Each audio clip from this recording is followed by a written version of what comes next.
अभी हम आ रहे थे तो इन महात्मा ने प्रश्न किया कि जुगल मंत्र सब लोग गाते हैं, ये इसका प्रमाण क्या है।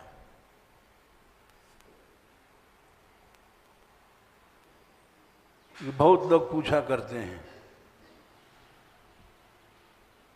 क्योंकि जैसे महामंत्र का प्रमाण है कलिसंतोरोण उपनिषद, सूर्य पुराण, चैतन्य महाप्रभु जी ने हरे राम राम राम हरे हरे, हरे कृष्ण कृष्ण हरे हरे, इस मंत्र को स्वीकार नहीं किया, क्योंकि ये उपनिषद का मंत्र है और उपनिषद का अधिकार सबको नहीं है। वेद है, शूद्र स्त्रियां, इसलिए उन्होंने पौराणिक मंत्र लिया जिसमें हरे कृष्ण कृष्ण कृष्ण हरे हरे, हरे राम राम राम हरे हरे, इसमें सबका अधिकार है। शूद्र हो, स्त्री हो, कैसा भी पापी क्यों न हो। तो वैसे ही बहुत से लोग प्रायः पूछा करते हैं कि आपके यहाँ जो जुगल मंत्र चलता है इसका भी कोई प्रमाण है कि ऐसे मनगढ़ंत है। तो ये हमसे पूछने गए थे अभी ऊपर, हमने कहा बिना प्रमाण के तो हम लोग चलते नहीं हैं। और जो हठी है उसको कोई प्रमाण नहीं, जो जिज्ञासु है उसके लिए प्रमाण है। तो हम पुस्तक नीचे लेते आए हैं, जिसको लिखना हो लिख ले। पद्म पुराण में, क्यों बार बार हम नहीं बताएंगे, पाताल खंड में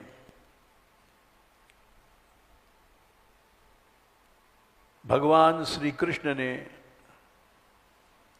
शिव जी को ये जुगल मंत्र दिया था। गीता प्रेस से संक्षिप्त पद्म पुराण के 573वें पेज पर कोई भी देख सकता है।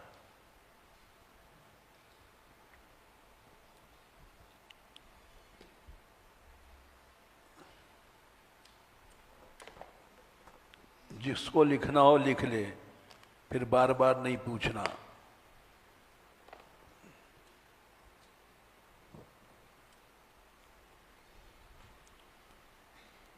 पहले भगवान शंकर ने अपने मुंह से सुनाया है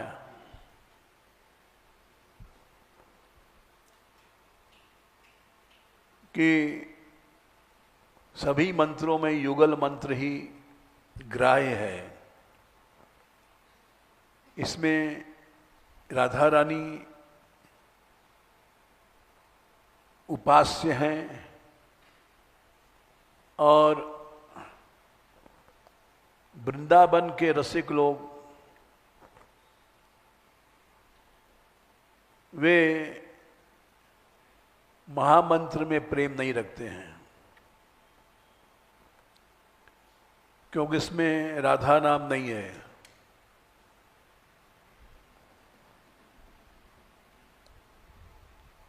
इसलिए वृंदावन में रसिक संतों ने जुगल मंत्र अपनाया है।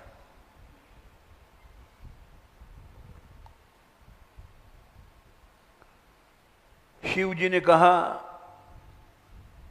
किससे कहा? नारद जी से। नारद जी ने एक बार शिव जी को प्रणाम किया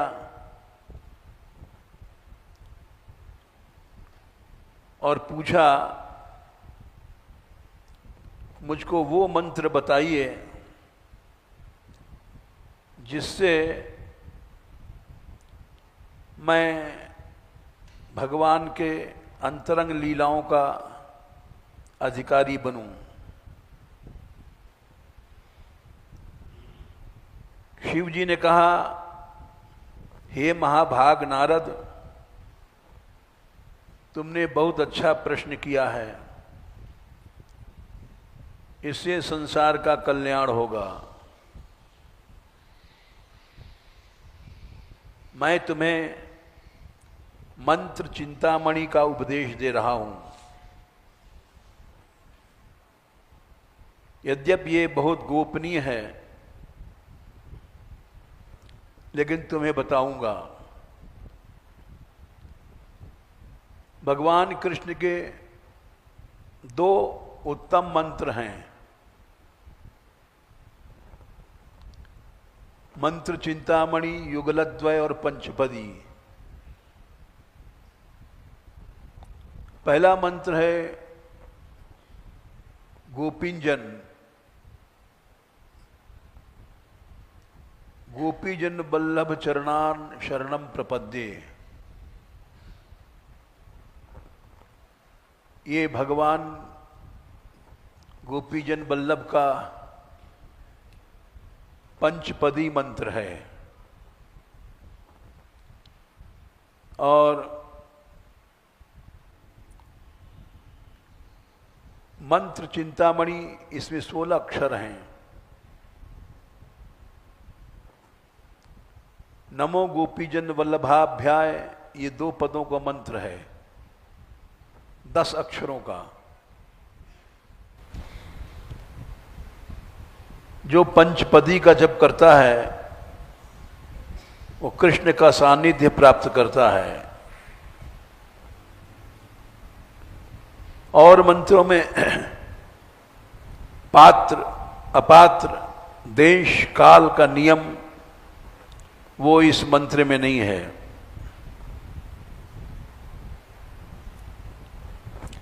न इसको पुरस्चरण की जरूरत है, न न्यास की,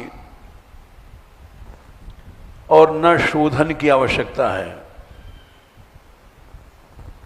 हे नारद, ब्राह्मण से लेकर चांडाल तक इस मंत्र के सब अधिकारी हैं।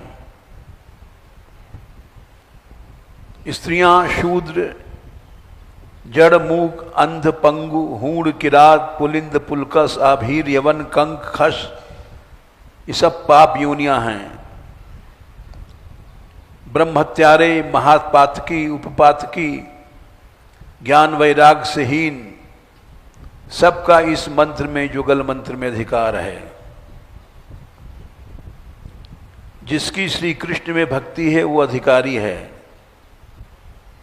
बिना भक्ति वाला अधिकारी नहीं। कृतघ्न और नास्तिक, श्रद्धाहीन को इस मंत्र को उपदेश नहीं देना चाहिए।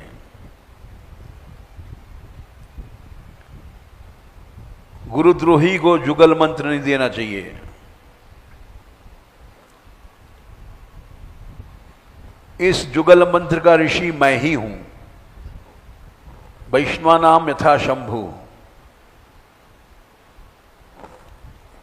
और वल्लभी वल्लभ श्री कृष्ण इसके देवता हैं।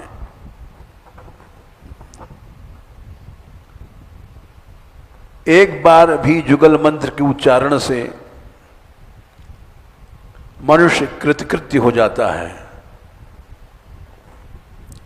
हे द्विज श्रेष्ठ, अब मैं इस मंत्र का ध्यान बताता हूं। वृंदावन के भीतर कल्प वृक्ष के मूल में रत्नमय सिंहासन पर भगवान कृष्ण अपनी प्रिया राधा के साथ बैठे हैं। राधा जी वाम भाग में हैं। श्री कृष्ण का विग्रह श्याम है, नील है, उनके ऊपर पीतांबर है, दो भुजाएं हैं, गले में बनमाला है, मोर पंख है, मुकुट करोड़ों चंद्रमा से अधिक कांतिमान है। ललाट में चंदन, कानों में कुंडल, बीच में कुमकुम बिंदु से तिलक है। दोनों कुंडलों से वे सूर्य के समान तेजस्वी दिखाई पड़ रहे हैं। उनके कपोल मन गाल दर्पण शीशे की भांति स्वच्छ हैं, जिस पर छोटी छोटी श्वेत बूंदें प्रतीत हो रही हैं। श्री कृष्ण के नेत्र प्रिया के मुख पर लगे हुए हैं। ऊंची नासिका के अग्रभाग में मोती, कुंदरू के लाल फल के तरह ओंठ लाल, केऊर अंगद बाजूबंद, बड़े बड़े भुजाओं में आभूषण हैं, उंगलियों में मुदरियां हैं, बाएं हाथ में मुरली है और दाहिने हाथ में कमल है। करधनी की प्रभा से शरीर जगमगा रहा है। नूपुरों से चरण शोभित हो रहा है। क्रीड़ा रस के आवेश में चंचल हैं, नेत्र चपल हैं। वे अपनी प्रिया राधा को हंसाते हुए उनके साथ हंस रहे हैं। जुगल मंत्र को करते समय ये चिंतन करना चाहिए। उसके बाद राधा रानी के 8 सखियों को वर्णन है। नारद जी श्री कृष्ण प्रिया राधा अपनी विभूतियों से इस प्रपंच का गोपन मन संरक्षण करती हैं, इसलिए उन्हें गोपी कहते हैं। कृष्ण की आराधना में तन्मय होने कारण राधिका कहलाती हैं। वे कृष्णमयी होने से पर देवता हैं। मनीषी जन इनको हलादिनी शक्ति कहते हैं। श्री राधा ही महालक्ष्मी हैं और भगवान श्री कृष्ण आदि नारायण हैं। इसमें थोड़ा भी भेद नहीं है। अधिक क्या कहा जाए, दोनों की सत्ता दोनों के बिना नहीं है। बिना कृष्ण के राधा नहीं है, राधा के बिना कृष्ण नहीं है। इनकी विभूतियों को मैं 100 करोड़ वर्षों तक गिनूं तो गिन नहीं सकता।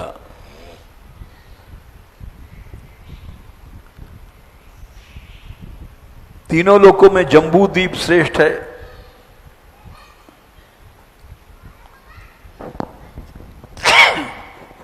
और उस जम्बू द्वीप में भी भारतवर्ष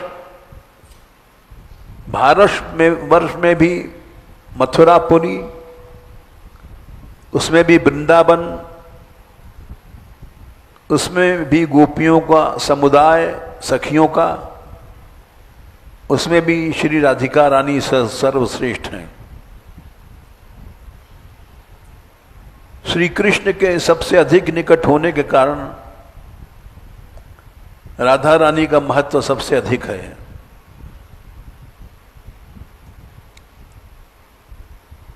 यही वे राधिका हैं जो गोपी कही गई हैं।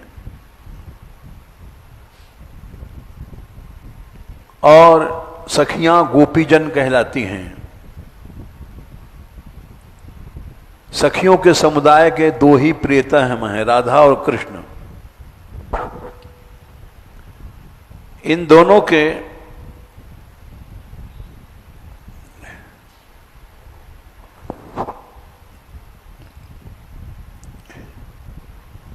चरण ही इस जगत में शरण देने वाले हैं। मैं अत्यंत दुखी जीव हूं, उनका आश्रय लेता हूं। उन्हीं की शरण में पड़ा हूं, भगवान शिव कह रहे हैं। शरण में जानने वाला जो कुछ भी हूं तथा मेरी कहने वाली जो भी वस्तु है वह सब राधा रानी और कृष्ण को समर्पित है। सब कुछ उन्हीं के लिए है। इस प्रकार मैंने गोपीजन वल्लभ चरणान शरणम प्रपद्ये इस मंत्र के अर्थ का वर्णन किया। 5 इसके पर्याय हैं।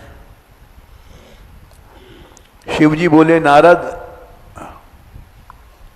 ये हमने तुमको जुगल मंत्र का प्रारंभ बताया।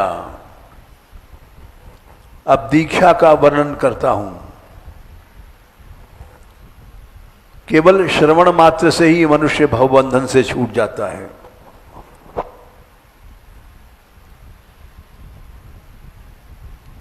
साधारण कीट से लेकर के ब्रह्मा तक संपूर्ण जगत विनाशी है। सब सुख अनित्य हैं, दुखमय हैं। इसलिए ब्रह्मलोक तक के सुखों से विरक्त होकर के भवबंधन से छूटने के लिए उपायों को विचार करें। संसार असत्य है, ये बहुत बड़ा भाषण दिया शिव जी ने। सत्य केवल राधा कृष्ण की शरण है। और गुरुजनों के पास से जाकर के जुगल मंत्र को ले। गुरु भक्त को जुगल मंत्र फल देता है। भगवान ने रास में भी कहा, गुरुद्रोही और कृतघ्न को कृष्ण प्रेम नहीं मिलता।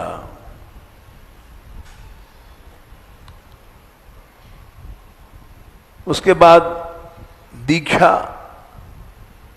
कैसे होनी चाहिए ये विशाल विवरण किया गया।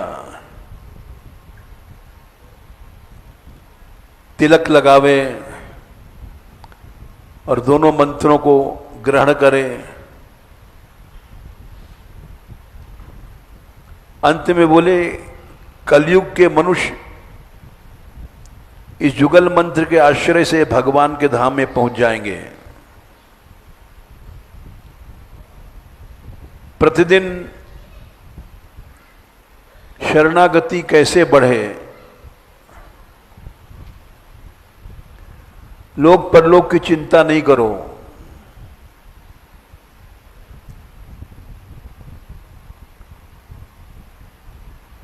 फिर सखी भाव का वर्णन किया गया।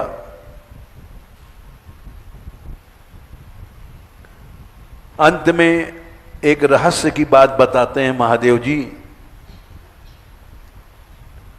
उसी पाताल खंड में वो कहते हैं, मैंने भगवान श्री कृष्ण से ये रहस्य सुना था।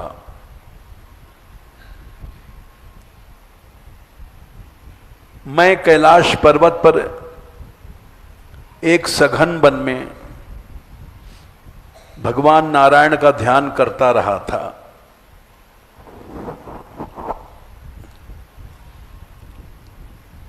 और उनका जप कर रहा था। भगवान नारायण प्रकट हुए और बोले, शंभो वर मांगो। मैंने आंख खोला तो देखा लक्ष्मी जी के साथ भगवान गरुड़ पर विराजमान हैं। मैंने बारंबार प्रणाम किया और नारायण भगवान से बोला, कृपा सिंधो,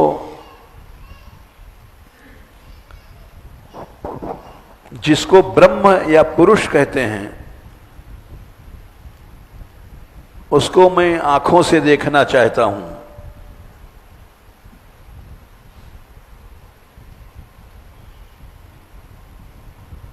लक्ष्मीपति भगवान नारायण ने कहा, महादेव, तुम उस दुर्लभ वस्तु को पुरुष ब्रह्म को आंखों से देखना चाहते हो,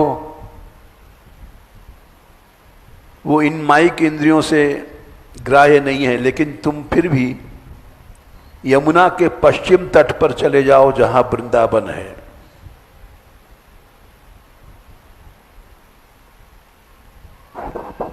वहां तुम्हारी इच्छा पूरी होगी। ऐसा कहने के बाद भगवान नारायण अंतर्धान हो गए। फिर मैं यमुना के किनारे आया और वहां पर मुझको उस सनातन पुरुष के दर्शन हुए जिसको ब्रह्म कहते हैं। भगवान कृष्ण अपनी प्रिया राधा के बाएं कंधे पर हाथ रखे खड़े थे। चारों ओर गोप गोपियां थीं, श्री राधा के साथ हंस रहे थे। मुझको देख करके बोले, हे रुद्र, शिव जी से बोले, तुम्हारा मनोरथ जान करके मैंने आज तुमको दर्शन दिया। इस समय मेरा अलौकिक रूप तुमने देखा। ये निर्मल प्रेम का पुंज है। इसके रूप में सच्चित और आनंद ये मूर्तिमान है। उपनिषदों के समूह में इसी रूप को निराकार, निर्गुण, व्यापक, निष्क्रिय और परात्पर बताते हैं। मेरे दिव्य गुणों का अंत नहीं है। उन गुणों के कोई सिद्ध नहीं कर सकता। मेरा यह रूप चर्म चक्षु से नहीं देखा जा सकता। इसलिए वेद मुझे अरूप या निराकार कहते हैं।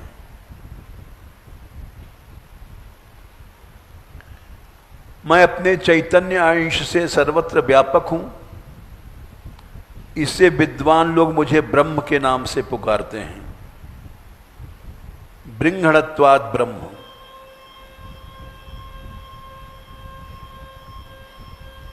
मैं, भगवान कृष्ण बोले, इस प्रपंच का यानी संसार का कर्ता नहीं हूं।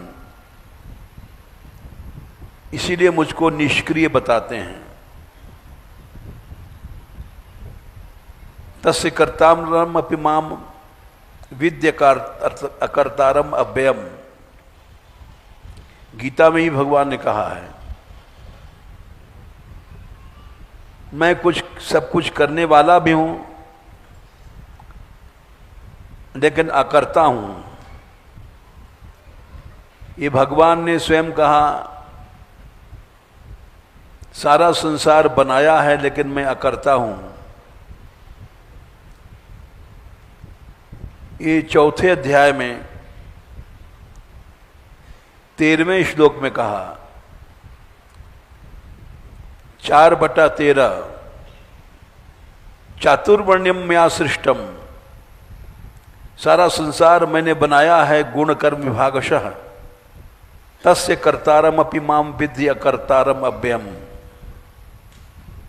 मैं अकर्ता हूं, क्योंकि न माम कर्माणि लिम्पन्ति न मे कर्म फले स्पृहा।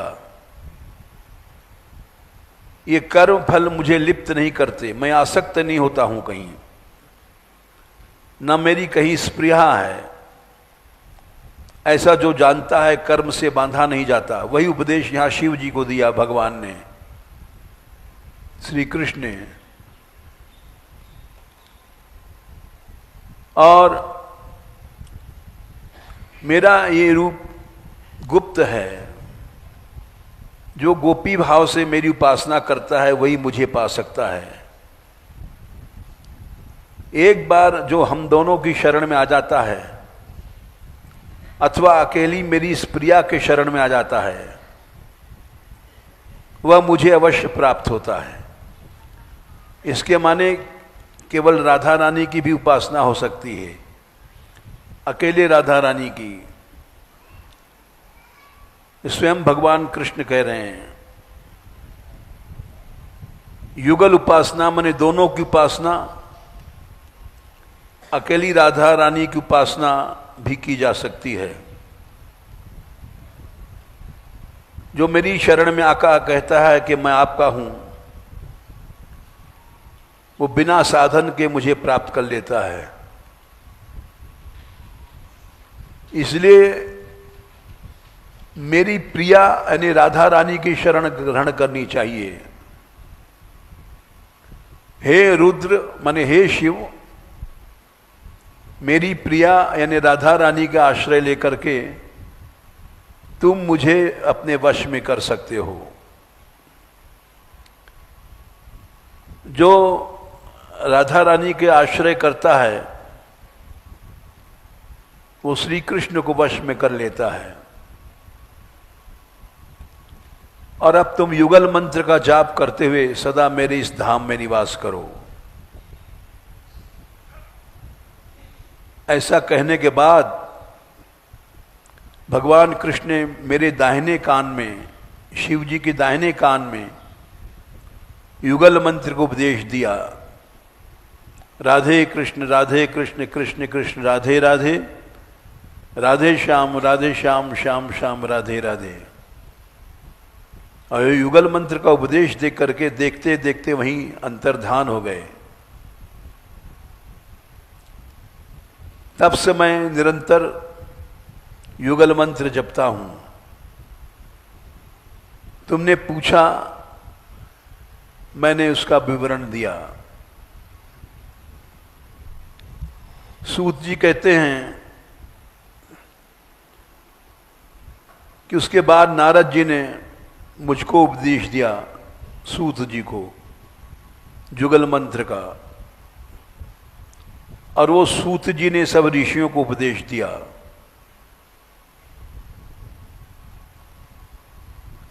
शौनक जी ने कहा गुरुदेव सूत जी से, आपकी कृपा से जुगल मंत्र मुझको भी प्राप्त हो गया। सूत जी बोले तुम लोग भी युगल मंत्र का दिन रात जप करो, थोड़े दिन में राधा और कृष्ण की दास्य भाव की प्राप्ति हो जाएगी। मैं भी यमुना के तट पर भगवान के वृंदावन में जा रहा हूं। महादेव जी के मुख से निकला हुआ ये चरित्र बड़ा अद्भुत है। ये हमने प्रमाण सुना दिया। अब इसको बार बार पूछने की जरूरत नहीं है। कोई प्राय लोग पूछा करते हैं युगल मंत्र कहाँ है, इसका प्रमाण क्या है, कौन है इसका ऋषि, कौन है इसका दृष्टा। ऋषि इस मंत्र के शिव जी हैं और देवता श्री कृष्ण हैं।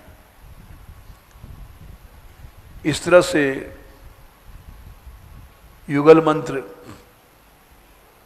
की बात भई। अब और पूछना हो पूछ लो, किसी को पूछना हो।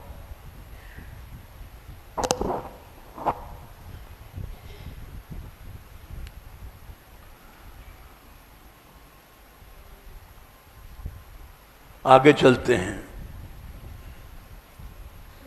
सौभरी ऋषि की कथा है आज।